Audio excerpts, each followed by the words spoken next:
Hey, what's up guys, and welcome back to Animaking 3, and as you can see I changed the name. I believe that this is more fitting for what Naruto is going to be in this story. So yeah, what if Naruto was a 10th dimensional being? Part 2 guys. Go ahead and check out part 1 if you have not yet guys, and yeah, enjoy. And also don't forget the new channel anime symbol. A new series is coming up on that very soon, so yeah, sit back, relax, and I hope you guys enjoy. And don't forget to go ahead and check out the others. Yes, I indeed have 4 channels: Anime King, Animaking 2, Animaking 3, and Anime Prince, which I post what if on every single day for you guys to enjoy. So go ahead and smash that red subscribe button and become a part of the Animaking family. And thank you all for your help and your support. So yeah, without further ado or wasting no more time, what do you say we jump right into this brand new episode? Begin now guys.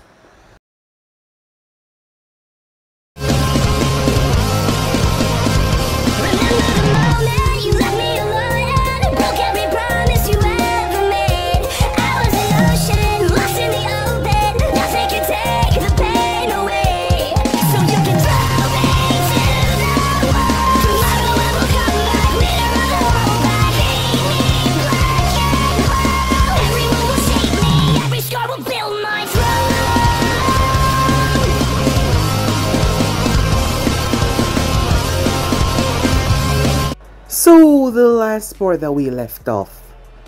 Hiruzen Sarutobi sat at his desk as he was thinking about recent developments. He opened a bingo book as a name at the top. He looked towards it. Sasuke.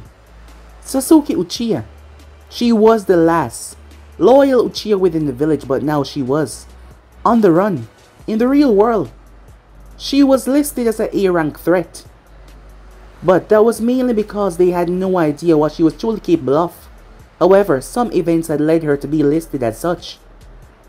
But the main threat was the boy that she was accompanied with. That was none other than Naruto Namikaze or Uzumaki, whichever one you prefer. He was a double S-rank threat.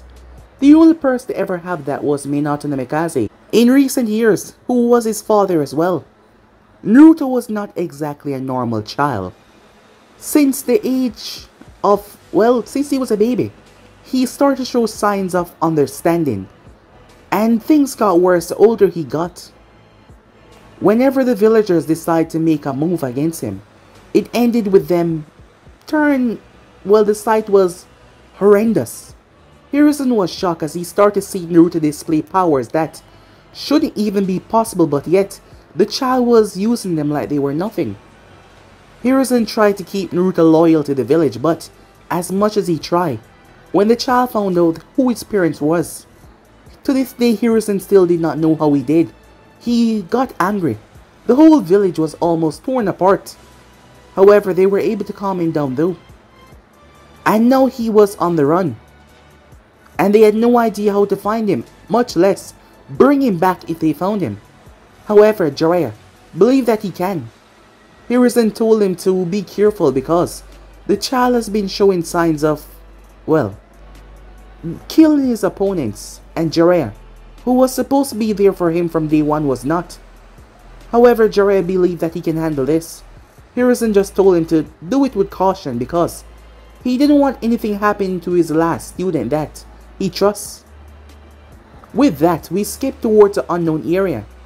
A girl, black hair, floated upwards. It was her, Sasuke. As she arrived to see a gigantic platform in the sky, a floating platform. Standing there was Naruto. She had something with her. It was a lizard, her pet lizard. As she proceeded to release it on the island, purple energy erupted from Naruto's hands as he proceeded to pump it into the lizard. It got large, and large, and larger, until it turned into a massive reptilian dragon, dwarfing everything. It could even talk, having sentience. As Naruto stood there watching Yuki, he was the only person that she allowed to call her that. He's been friends with her since they were 4 years old. When he found out about the Uchiha clan massacre, he was there for her. Maybe it was a bit too late, because it was hard on her. She tried to end it all, but Naruto saved her life. and she cried and he held her. Since then they spoke a lot. Their connection and their bond deepened to a level where they trust each other without a second thought. So, when the news came to Naruto about everything, he made a choice and she decided to make it with him. They left the village together. Naruto had made a bold show, her by his side as they left the village. There wasn't much that anyone could do could stop them, as they showed that. Seeing that Naruto had granted her a large portion of his power, her body was not capable of going like his though, which was seemingly unlimited. When Naruto was younger, he knew that he wasn't a normal being, as he could see things, not to mention 3 primordial beings came to him. They told him that he needed to ascend to this other level, but he refused. His mind didn't want to go there. He didn't want to go there. Naruto was also friends with Toki and Ayam. However, before he left the village, he granted them away from this dimension. He sent them. He didn't kill them, as there was no pain, there was no snap, there was no destruction. It was just, he sent them towards where? Well, Ayam mother and Toki wife was. Somewhere they didn't have to work, somewhere they didn't have to worry about anything. Just live in everlasting peace. Since then, the death god has been watching him, because Naruto was tampering with forces that he should not be messing with. However, he did not care. He did that for the people that he loved. However, since being out in the world, the Stone and Kumo made a move against them. That is why they were now listed as such. They saw what Naruto was capable of. They did not see the true power of Yuki, but they labeled her as an S-rank missing ninja, because she was already showing signs of demolishing Jonins like it was nothing. Naruto, on the other hand, his power was so ultimate and so godly that they fear him, as he's been known all over. So with that, they made their way towards Land of Wave. People there that was in need. Team Kurenai was there on the Zabuza mission as well, and things turned out bad for them. As Naruto arrived in the village, Yuki by his side, Naruto fed the people, as he did things that shocked and amazed them as they could not believe it. He then made his way to the house. When he was seen by Team 8, they were shocked, as they recognized him. After all, many people still talk about that event. Granted, they did not look in the bingo book, but they were shocked, as Naruto arrived by Kurenai's side and healed her rather quickly. She tried to understand what was going on, but he was already leaving as she vanished with Yuki. Kurenai got up as she was completely healed, not a mark on her in the slightest. She had to make a move and find out what the hell is going on. And why was this boy here? He was wanted by Konoha, but not just him, Sasuke as well. And she had to, if she can, bring them back to the village. But that would be much harder than she ever thought. Basically impossible. So with that, she quickly made her way, giving her team's instruction. While that was going on, Naruto and Yuki found the location of Zabuza and his apprentice. It was nighttime as Haku saw them. Haku was frozen as someone was here. Zabuza was still in bad shape and needed protection. So yeah guys, basically that's what I thought. If you guys can switch across the place, check it for yourself, and don't forget to go ahead and check out the other what ifs of the other channels. Yes, I did a 4 of them which I post what if on every single day for you guys to enjoy. All links will be down in the description. So yeah, without further ado, let's jump right into this. Begin now guys. It was currently nighttime. Zabuza Mamakai, who was still recovering from his wounds, and not to mention the death-like state that he was put in, courtesy of Haku, felt something wrong. Glancing to where the entrance of the hideout was, Zabuza glanced over towards his blade, resting against the wall. Meanwhile, on the outside, a few feet away from the hideout, Haku was unable to see the full features of the individuals apart from him. However, he could tell that one was male and the other one was female. It was the male that spoke. "We are here for you and Zabuza." Haku knew that Gato did not hire anyone else, so there was no questioning what they were here for. They were probably backup from Konoha or some other people hunting after them. This was bad. He knew that Zabuza was currently wounded, and he had no choice. He could feel it. These two were not your ordinary shinobis. He's known for a long time now that look is deceiving. He's a prime example of that. So he couldn't afford to waste time. If they got past him, they will kill Zabuza-sama. There was no doubt about that, or bring him back to be judged and executed. Haku knew that he couldn't allow that. In the span of a few seconds, he quickly pulled out his strongest technique. Immediately, mirrors formed around the two shinobis that stood there, trapping them on the inside. Haku was not one of killing. He was not a fan of it in the slightest, but he knew that he would do anything, whatever it takes to protect his master. He was nothing but a tool after all. Immediately, images of Haku popped up in all of the mirrors. All of them then threw senbons towards the two individuals. As Haku saw the senbons inches away as they were about to hit, they were deflected.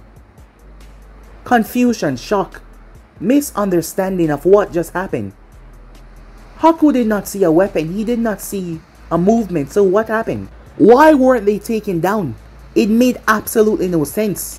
It then happened, faster than he could even process.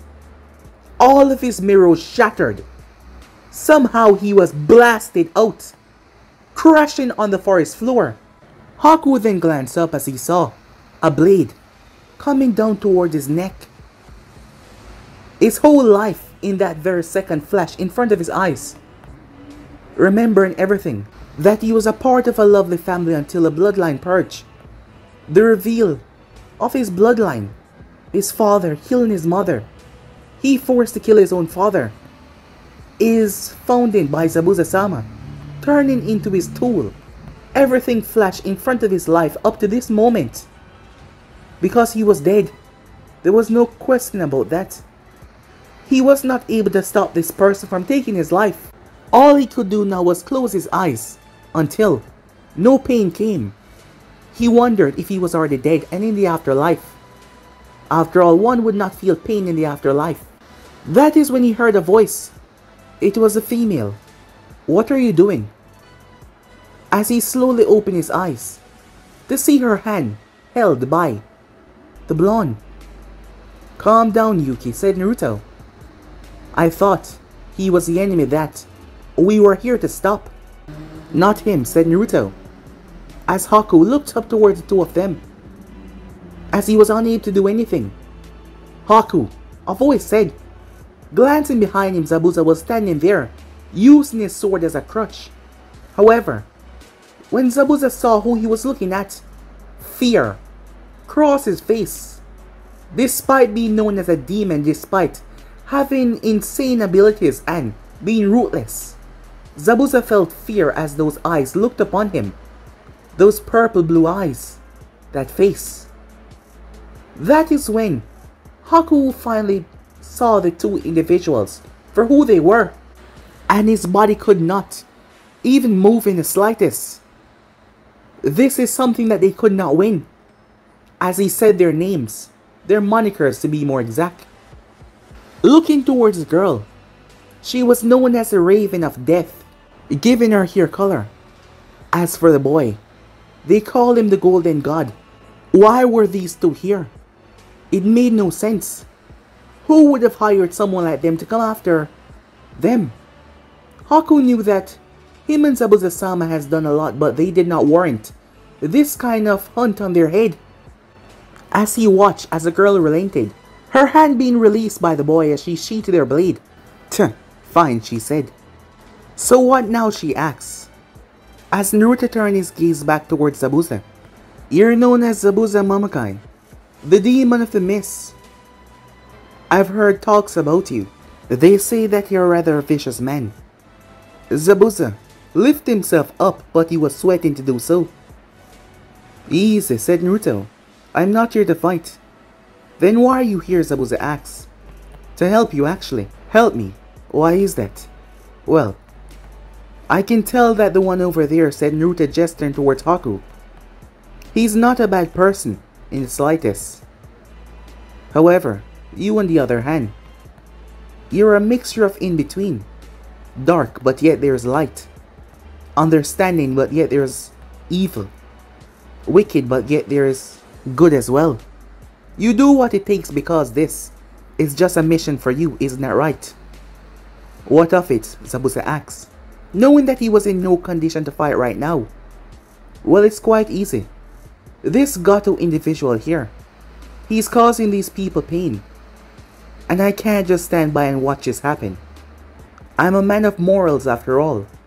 And these people, they don't deserve this for a thug like that. That is why I'm going to help them. And I insist that you also help me as well.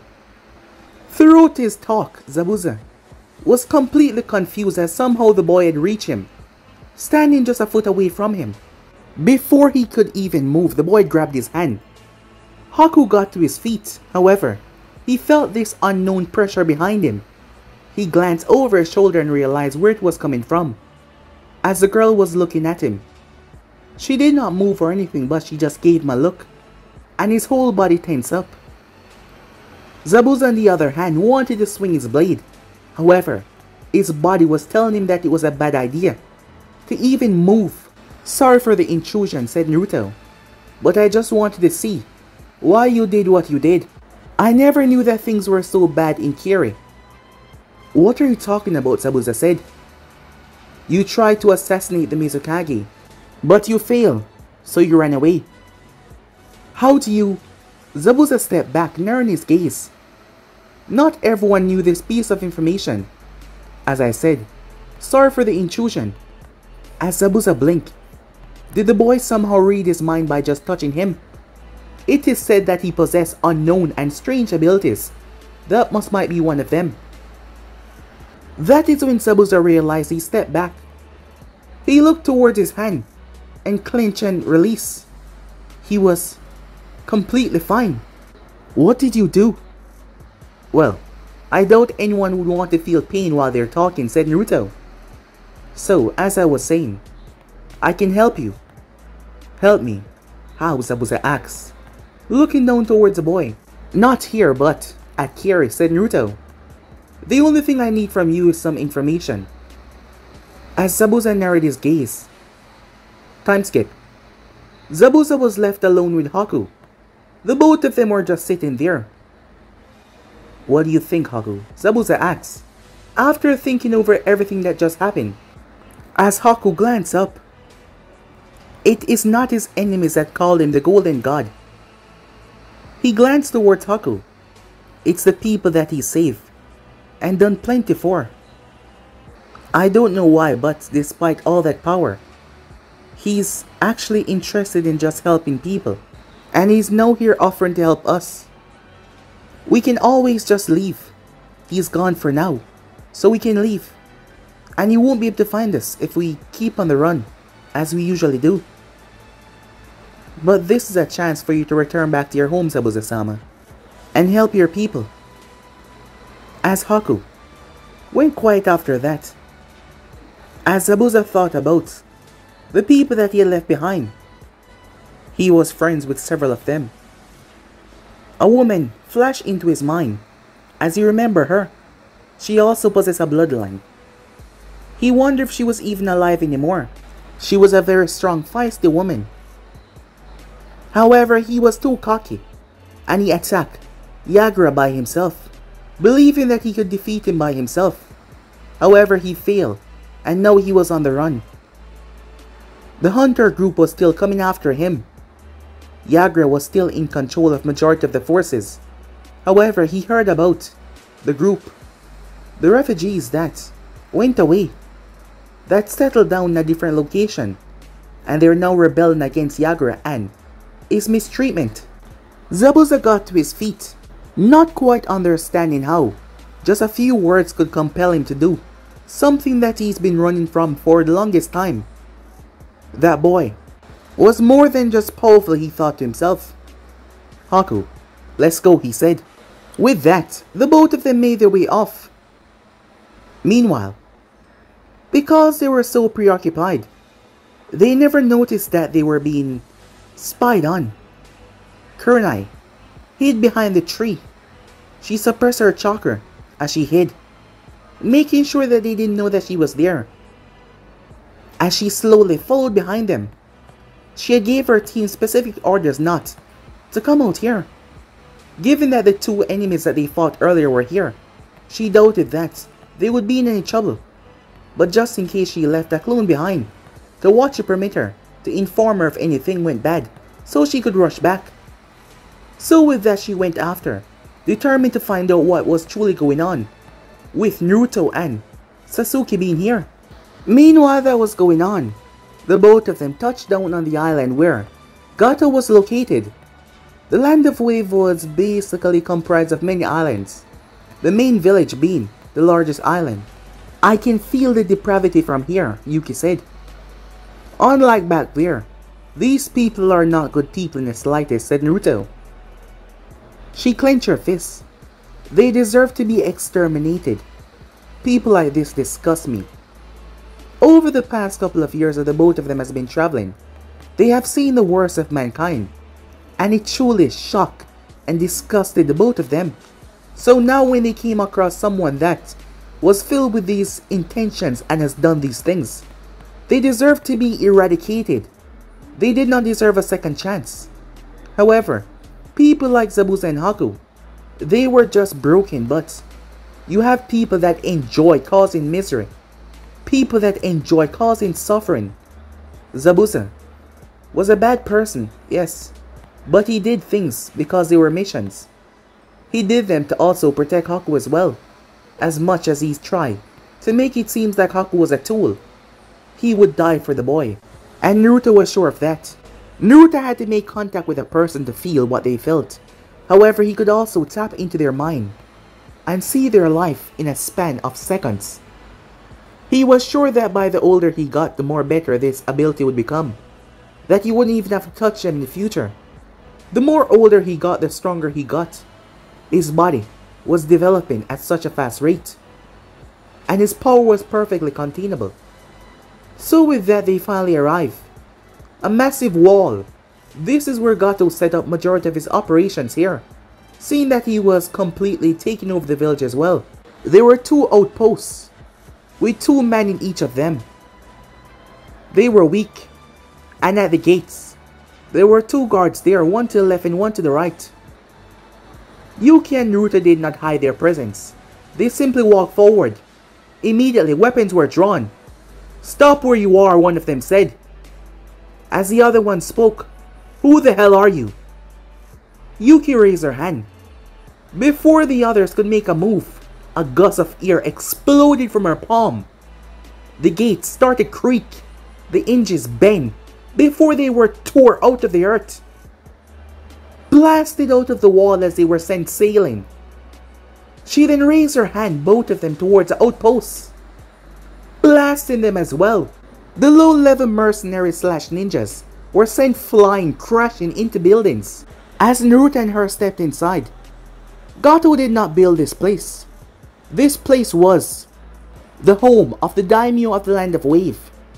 However, he got into some dealings with Gato, things that Naruto didn't want to speak of, and Gato used that against him to ruin him. And now Gato was in charge. To think the man would sell his own country out, sell his own people out. It was just disgusting. None of these people here really pose a threat, not even to an elite ninja. They can all be wiped out. They were large in numbers, but their quality was extremely shoddy. As both Yuki and Naruto walk, stepping inside, as they glanced around, they saw the main tower. It was the home of the recent daimyo, no longer to be exact. The both of them flew off, not wasting time with the ninjas down below, throwing weapons at them. They arrived towards said tower. Arriving there was 2 guys that was at the door. Immediately they pulled their spears, as they launched it right towards Naruto and Yuki. However, as the spear was about to impale, they bent. As Naruto looked at them, they started to twist and snap. The guys reached down as they tried to pull kunais to attack the 2 with. However, before they could, Yuki held her hand out. This time electricity gathered around her palm. She released it. The both of them screamed as she zapped them for a good 5 seconds. Their body collapsed as smoke rose. Naruto held his hand towards the door as it started to bend and crack before it seemingly consumed itself, crushing within. He then stepped forward as she followed. Upon arriving inside, it seems the alert has already been given. A whole bunch of them were gathered. Naruto glanced behind him as he saw another large number of them. Gato was standing on some kind of podium, looking down. As he had this smug look on his face, like he had them beaten because of the numbers. "I don't know who the hell you two are," he said as he pointed his cane towards them, "but you made a big mistake walking in here." He then looked at Yuki as a grin came on his face. "Maybe if you surrender, you won't get hurt so badly." She snarled as she clenched her fists. "You disgusting pig," she said. "What did you say to me?" "Do you know who I am, little girl?" he asked. "Yeah, a dead man." All of them laughed. "You really believe that you can somehow step in here and assassinate the boss?" one of them said. "You're gonna be killed before you even make your next move." As Naruto turned his gaze, he noticed something. An entrance towards a wall. Naruto walked. "Stay where you are," one of them said, but he completely ignored him. One of them thought it was a good idea to rush forward. As he was about to stab Naruto with a kunai, Yuki blew him away as he crashed into the wall. He was unconscious immediately. That is when Naruto saw. Yuki walked over, as Gato was shocked how they were ignoring him. Naruto looked inside of this strange, hollowed out room to see girls chained up to the wall like some kind of pet, worse than a pet condition. No clothes was on them, their bodies scarred and marked. The look in their eyes, that pleading look. Yuki pulled out her blade immediately. As lightning started to dance around it, the whole ear started to crackle with electricity. However, it wasn't as much power as the one that Naruto released. The building shook. The walls started to crack. Naruto clenched his fists as he snapped his gaze up towards Gato. The next second he was behind the man. Gato spun, looking into those eyes as Naruto was taller than him. Naruto grabbed him by the throat. "You disgusting pig," said Naruto. "You think you have any right to take people and use them like they're some kind of pawn or puppets? I'll make you suffer." Yuki held her hand up as the ceiling exploded. The sky started to darken. Naruto turned his hand towards the girls. A strange grey cylinder appeared around them. It was see-through. "Do it," said Naruto, as he held Gato, covering him as well. Gato was struggling to get out of Naruto's grip, but it would not work. That is when Yuki held her hand up to the heavens. A distance away, Kunai was making her way in silence when she heard a booming thunder. She glanced over. Meanwhile, at the house, Kiba stood on the roof. As Akamaru was whimpering, "What the hell is that?" Kiba thought, as he heard a crashing thunder swallow through the entire place. With Haku and Zabuza, the both of them came to a stop in their pursuit as the heavens just darkened, lightning flashed, and then they watched as the sky, the clouds parted. A beast, a mythical beast. It was a dragon, made from pure electricity, roar. It had 4 massive wings. Its mouth was larger than the entire compound. Its body was humongous. And it came down. What happened was pure destruction. Even from their far distance, they had to hunker down.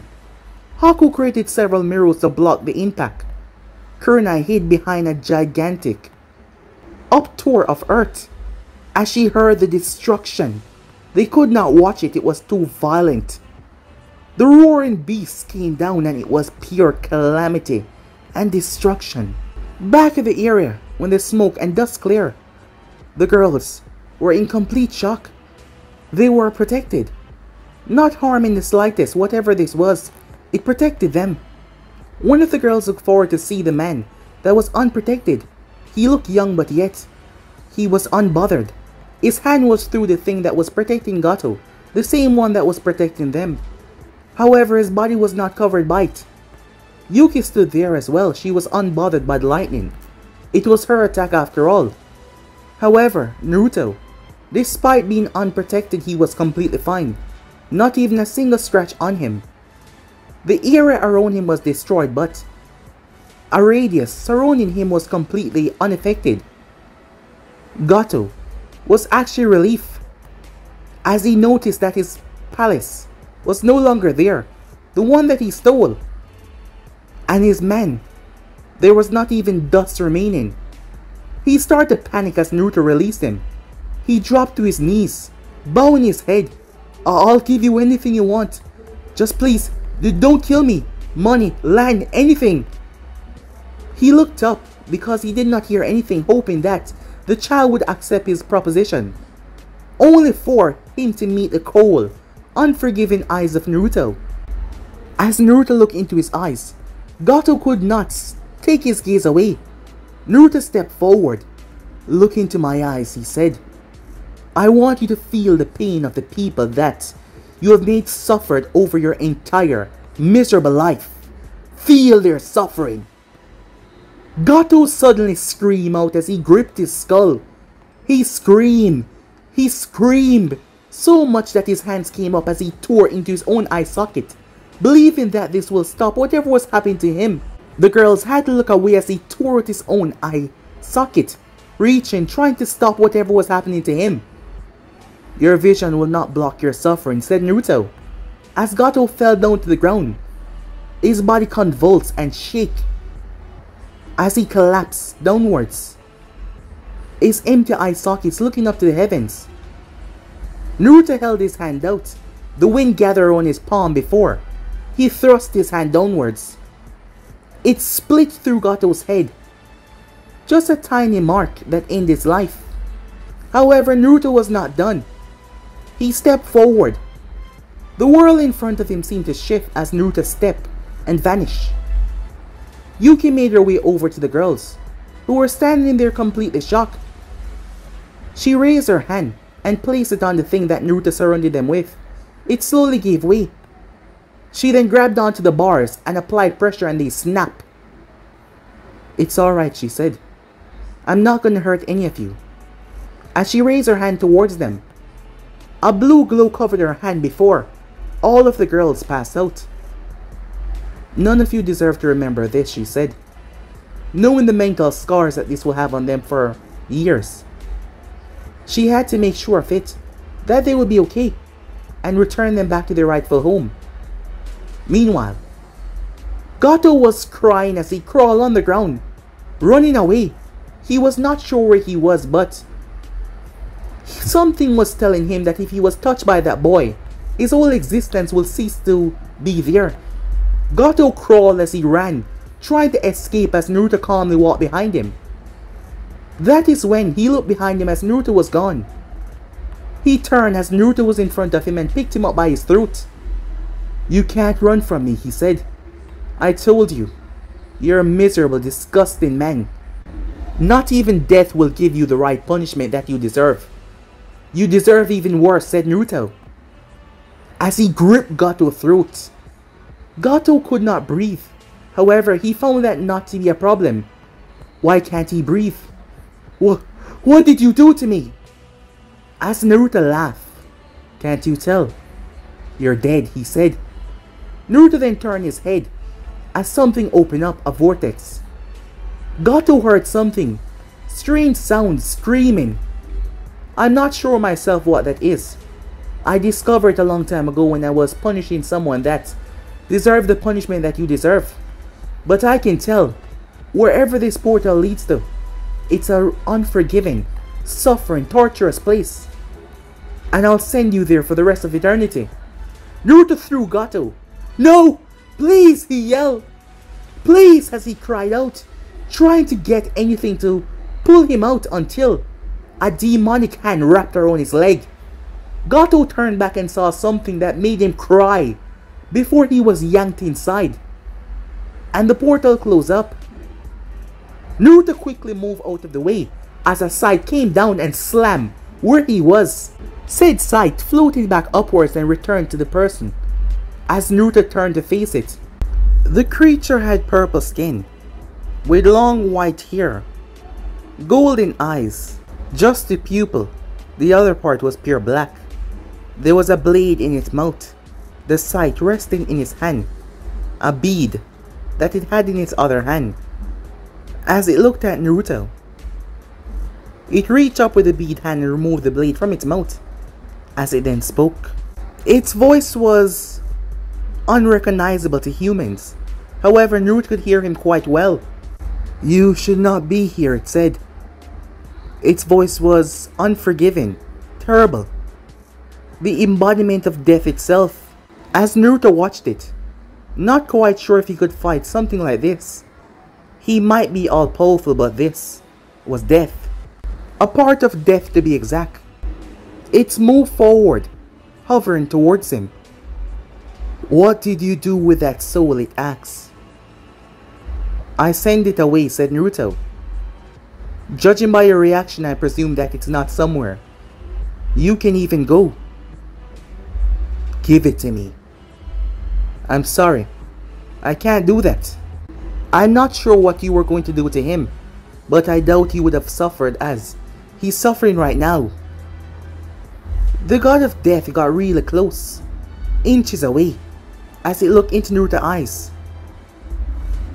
"This is your last warning. Enter this domain again, and you will not leave." As Naruto narrowed his gaze upon the Shinigami, as he stepped away, however, he paused. "You know, this is not the first time I've gotten into your way, and yet, instead of trying to get rid of me, you warned me instead. I wonder why is that?" Naruto did not allow him to answer. Instead, he left and found himself back in the normal world. He too knew that something was up.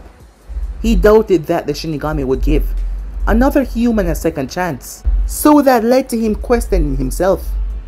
What was he, truly? As he looked down toward his hands. "Are you alright?" Naruto turned as Yuki looked towards him. She looked concerned. "Yeah, I'm fine," said Naruto. "He's gone now."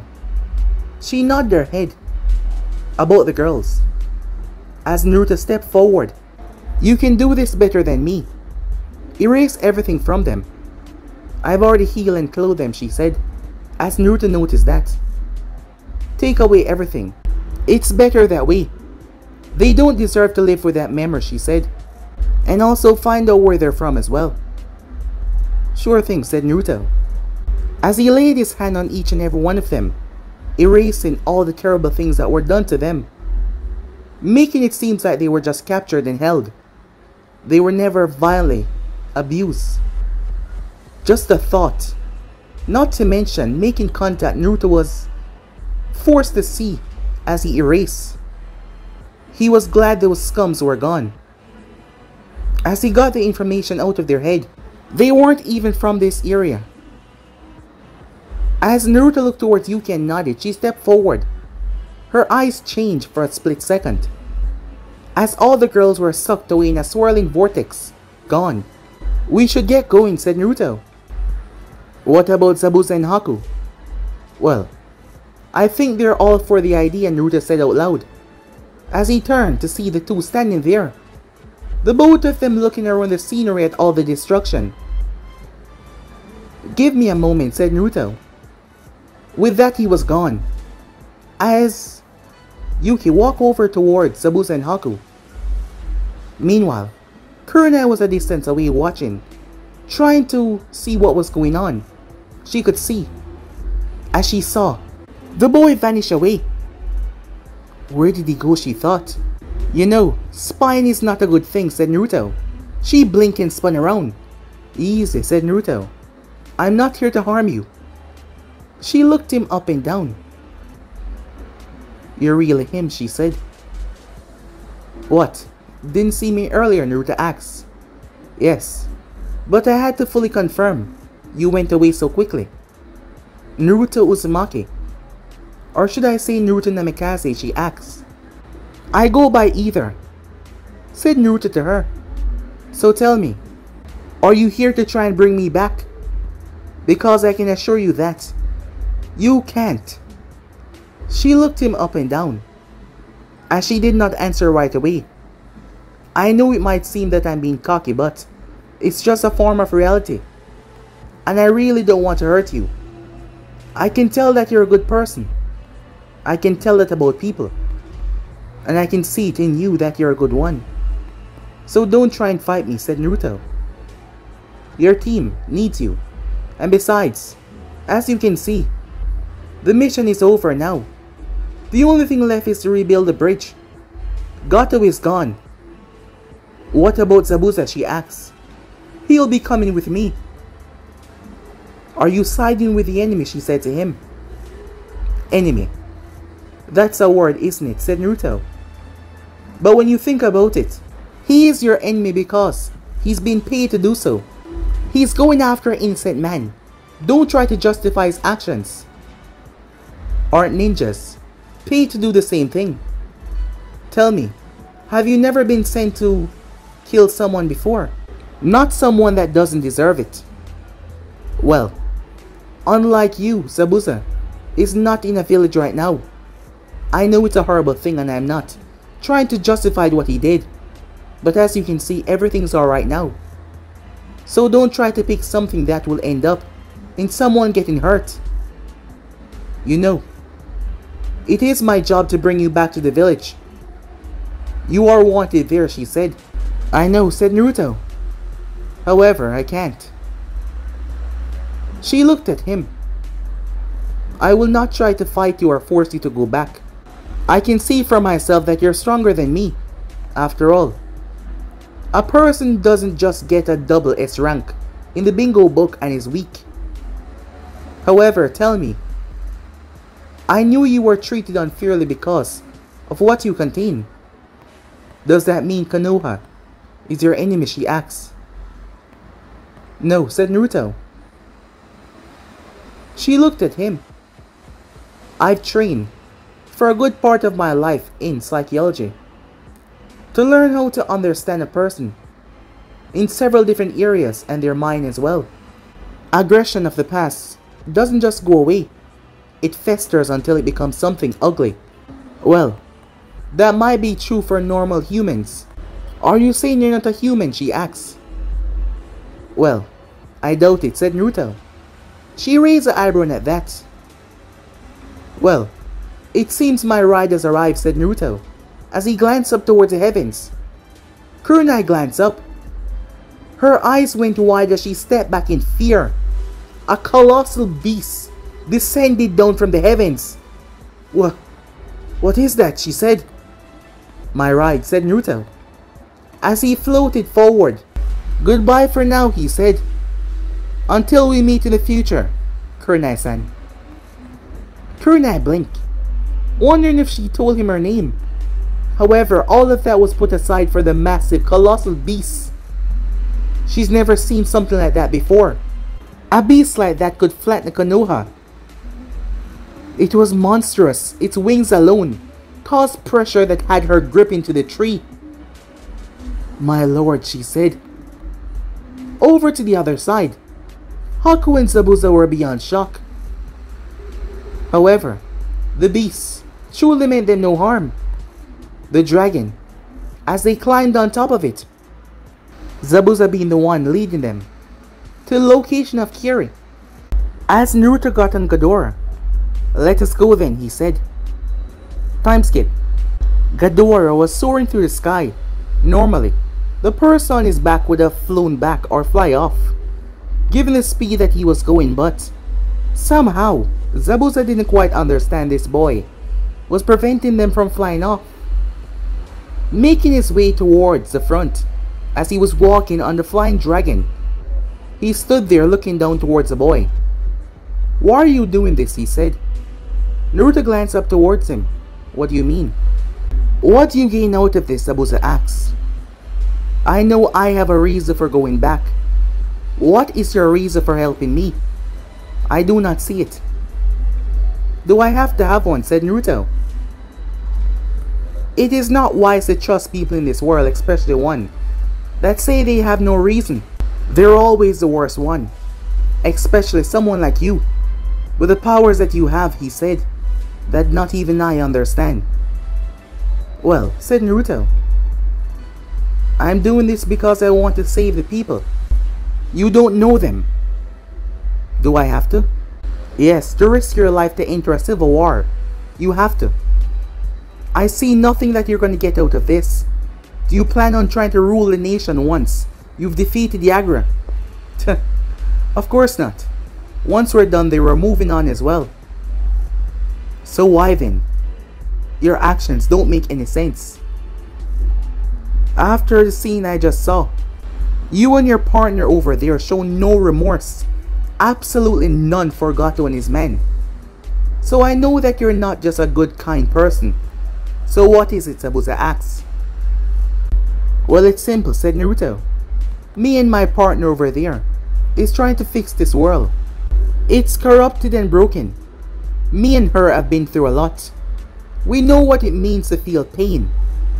So we understand that if we can do something to stop people from suffering that pain as well, we will. Do you really think that your people deserve to suffer because they were born with something they can't control? It wasn't their fault they were born in bloodlines, and yet they're being targeted because of that. So if I can do something about it, I'm going to. I haven't yet figured you out, said Zabuza. But I will during this little trip that we're gonna take. And I'll be watching. As Naruto chuckled at that, watch away, he said. Do not call me that. They turned their head as Yuki was looking towards Haku. Oh, I apologize, Haku said. Haku was trying to get a better understanding of their new acquaintance, and Haku called Sasuke Yuki. Naruto was the one to call her that, so he thought that was her name, similar to his clan. However, she take great offense. There was only one person that she allowed to call her that. You may call me Sasuke, she said. I apologize. I meant no offense, Haku said. It's fine, she said. Just don't do it again. She only allowed people that she trusts to call her that. The last person that called her that before Naruto was the one that killed everyone that she loved. It was Itachi. When Naruto started to call her that, he was 4. Itachi did the same. However, it was different when Naruto called her that. When anyone else called her that, it made her angry. But Naruto was different. As Haku tried to make friends, seeing that these people were going to help them. Time skip. Made Tarumi frown. Things were not going so well for them at all. There was a big problem. They were running low on supplies. You have to remember, they were not the main support of the village. They were not doing missions. They were getting help from others. However, it wasn't enough. She herself, with her companions, had went out, asking for aid. And the few that they got aid from, they can't afford to spare that much. And they're running out. And Yagra knew that. That is why he had stopped his attacks, realizing that sooner or later he can simply outwit them. Time was their biggest enemy right now. Yes, he can use time against them. With time on his side, they would be screwed. This was bad, she thought. If they did not gather something quick, if they did not take over a large portion quick, they might lose this sooner than expected. She got up. After all the things her people has done already, the trust and the faith that they place in her, she couldn't afford to let them down, even if she had to put herself on the line as well. Someone quickly rushed inside, without even knocking as she turned towards them. The person dropped down to his knees. Misama, he bowed. We have a problem. What is it? She said. I just got word from the front line. Unknown individuals are heading toward this location. It's not any of ours. May frowned at that. Kiri was composed of several different islands, and they were discreetly hidden on a far island away from the main island that housed the village. So who could have found them, she thought to herself. A distance away, as Zabuza walked in the mist. It's been a very long time since he felt this. It felt like home. Haku walking by his side. Naruto and Yuki walking alongside them. As they glanced around, Zabuza glanced towards the both of them. The way they were looking, it was almost like they could see everything beyond the mist, which even him was having a hard time seeing through. It seems like we have company, said Yuki. Zabuza did not feel anything. However, it was expected. They were also trained in the silent killing art. The next thing they knew, they were surrounded. We mean you no harm, said Naruto. We're here to help. Someone stepped out of the shadows, stepping towards the group, wearing a hunter mask concealing their identity. The person froze when they saw Zabuza? What are you doing here? As the kid said, we're here to help. The person clenched their fists. They did not seem pleased in the slightest. Zabuza expected this. Suddenly, all the 10 individuals revealed themselves, surrounding the group. That is when another one stepped forward. Check them. The one that first spoke said. Glancing over, his partner was not moving. What's wrong? Why are you just... He also froze. You too, he said, looking at Sasuke and Naruto. He stepped back in utter shock and also a bit of fear from the things that he's heard. Relax, said Naruto. As I said, we mean you no harm. We're here to help. Zabuza. The guy spoke up. There was a bit of an edge to his tone and fear as well. I don't trust you. However, seeing that you're back, I believe that there's only one thing you're here to do. And that is to beg for forgiveness and help us. So I ask you, can these two be trusted? He said, sounding fearful. Yeah, the brats can be trusted. Yuki glared at him. We're not brats, she said. They can be trusted, alright, said Zabuza. So let's head off, shall we? One moment, he spoke up, as he looked back towards the other guy that he sent in the first place. Do it.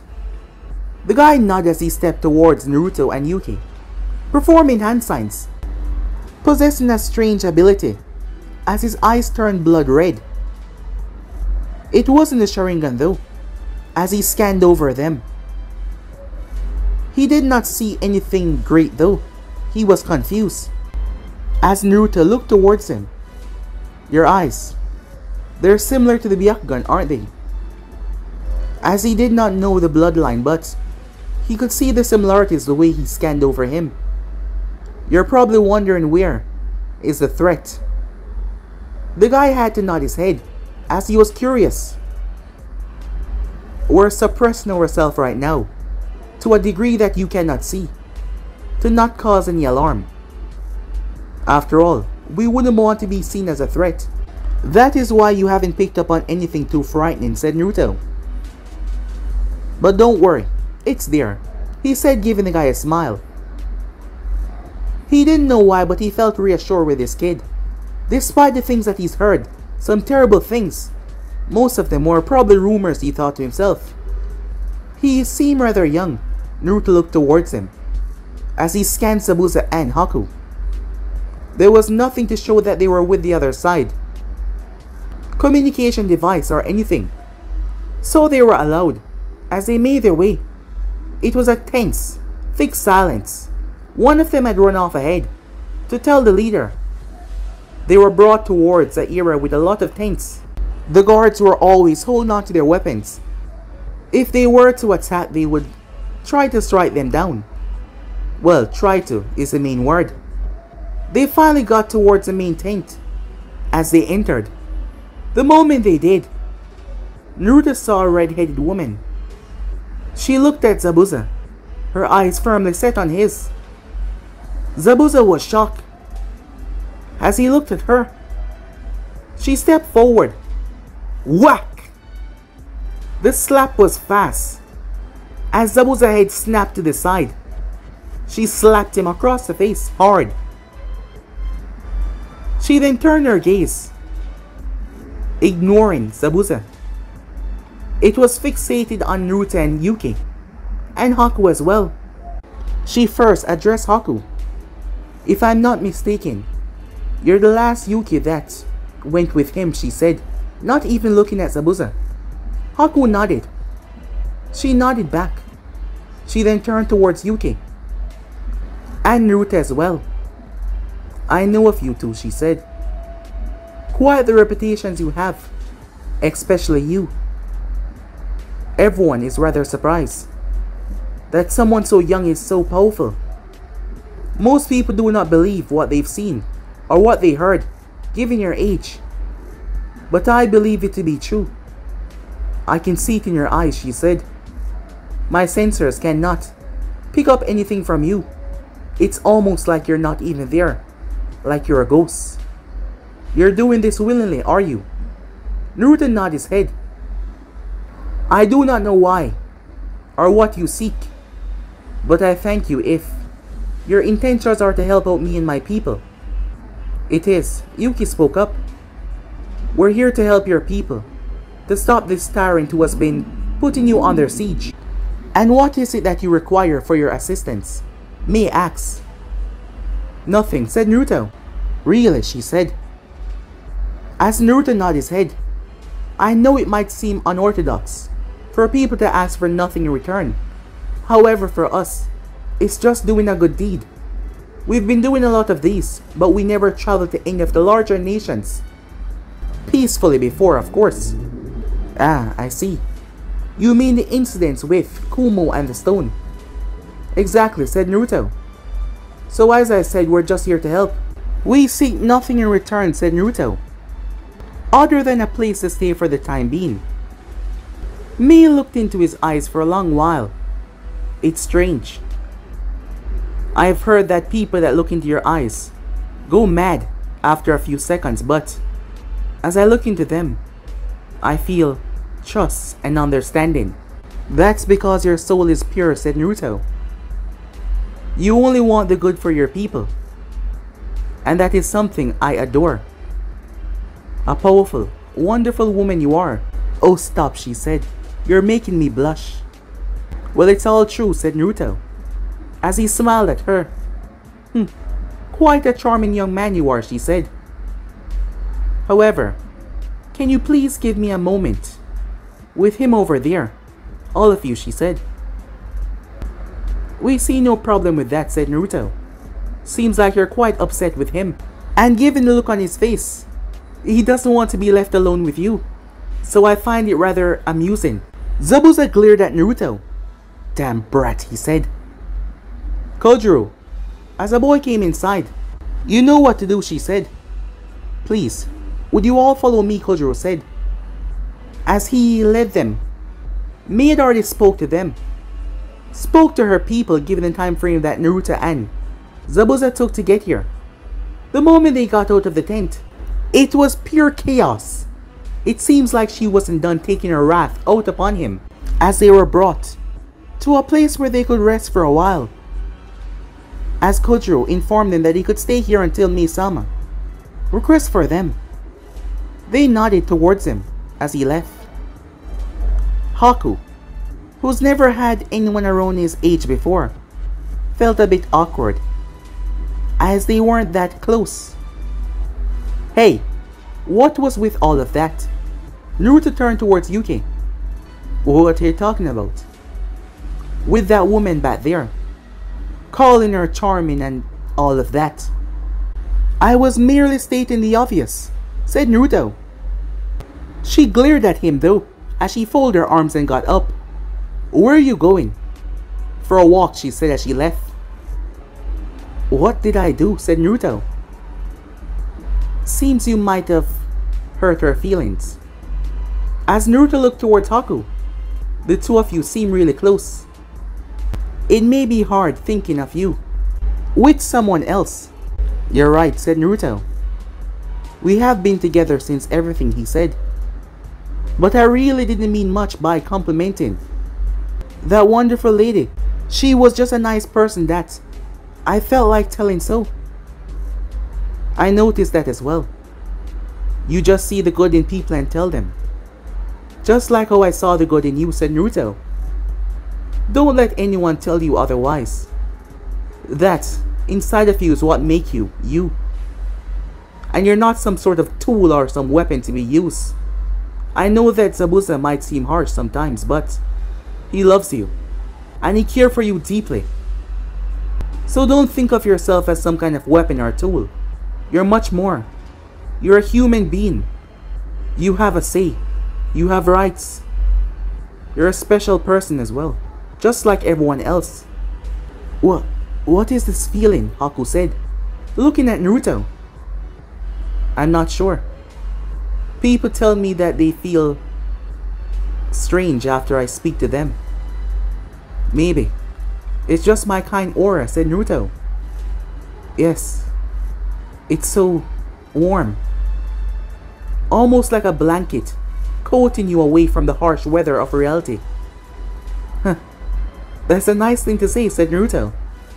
Now excuse me, I have to go and find Yuki. Knowing her, if they tell her to return here, and if she doesn't want to, she's gonna end up punching someone. As Naruto left, Haku watched him leave. He doesn't understand how someone can be so nice and yet so ruthless as well. It made no sense for a human to act this way. And he doesn't even feel like a human. It's almost like he's a creature from another world. A world of... he didn't even know how to describe it. Just who are you, Naruto Uzumaki? He thought to himself, as he decided to find out as much as he can, and tried to also make some friends. Because if they win this, which he believed they will with their help, this will be his new home. And he didn't have much friends. Strangely enough, if another person had told him that he wasn't a tool, he would have been against it. But now, Naruto's words had bring him this level of understanding that he's never had before. Just what was that, he thought. Meanwhile, as Naruto finally caught up with Yuki, as he saw a few people stepping away from her. What did you do? He said. They didn't want me to walk around. Naruto sighed as he grabbed her hand. She turned and she faced him. Sorry about that, he said. About what? She asked. Don't pretend like you don't know what I'm talking about. I didn't mean anything by complimenting her. It's just the way I am. Come on, you know this about me. I always do this. And it always pissed me off, she said. Why haven't you said anything? It's not like I can control your mouth. If I could, I would shut it most times, she said. As Naruto chuckled. And that made her grin as she tried to hide it. As he placed both hands on her shoulder. It doesn't matter what I say most time. You're the most precious person in my life. And nothing would change that. She looked at him. A warm smile on her face. Now come on, let's go back, he said. As he was still holding on to her hand. As they made their way. But guys, me and subscribe right here. If once next person do, like, subscribe, comment down below and turn on that bell notification as they posted. Remember, share to all of your friends in your social media platform. But I'm out for now. See you guys soon. Peace.